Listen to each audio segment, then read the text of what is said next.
He's been a boy band pinup, a solo superstar, a tabloid troublemaker, and a national treasure. Yes, of course, we're talking about British superstar Robbie Williams.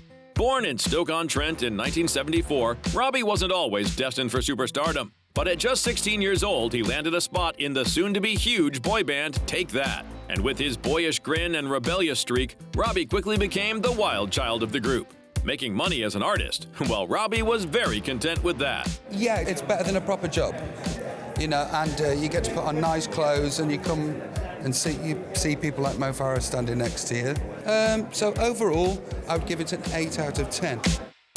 They dominated the charts throughout the early 90s, but while the other lads played by the rules, Robbie was, well, Robbie. When I was in Take That, I was singing Million Love Songs on a Thursday at Top of the Pops, and then I'd be off my nut at a rave on Saturday night. The pressures of fame and growing tensions behind the scenes led to his shock exit in 1995, sending fans and the tabloids into overdrive. But if anyone thought that was the end, they didn't know Robbie. He launched his solo career with a cover of Freedom, then dropped Life Through a Lens. It took a little while, but Angels changed everything. From there, he was unstoppable.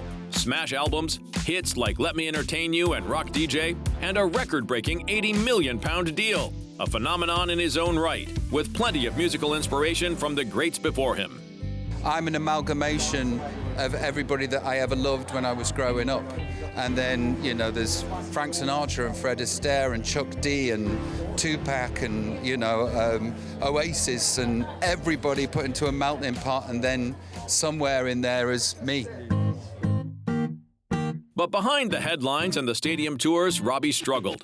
Battles with addiction, anxiety, and depression threatened to derail it all. He spoke openly about his demons, breaking the pop star mold and shining a light on mental health in a way few celebrities dared to at the time. Though, if you ask him now what advice he'd give younger artists about handling fame, well, it's not an easy answer. Tried to sum it up in a soundbite, and I don't think that I would do that justice unless I wrote a book about the whole thing, because to distill it down to one sentence is kind of impossible. Away from the stage, Robbie found happiness with actress Ada Field, marrying her in 2010. Together, they've built a family of 4 children and a reputation for being one of showbiz's most down-to-earth couples. And as if that wasn't enough, Robbie's life story hit the big screen in Better Man, a dramatic biopic full of music, mischief, and madness. If you asked 10-year-old Robbie what he thought of the movie and his future, would he ever have imagined what was to come? This wasn't supposed to happen to somebody like me. This wasn't supposed to, where I'm from, you don't get that amount of luck until you do.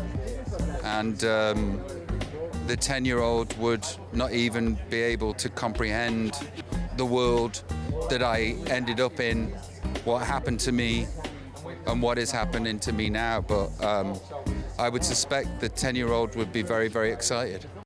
Looking back, Robbie always had a feeling he'd find himself in the public eye, whether he sought it or not. It seemed like his fate, one way or another. I think that if I hadn't been lucky enough to audition for Take That and get in, and then, have a hand in writing Angels, then I most definitely would have been a YouTuber or a TikToker or something through some sort of social media, out of a need to express myself and ego and narcissism and all of those things. Whether he's belting out ballads or bearing his soul on screen, Robbie Williams remains one of Britain's most unpredictable, unapologetic, and endlessly entertaining stars.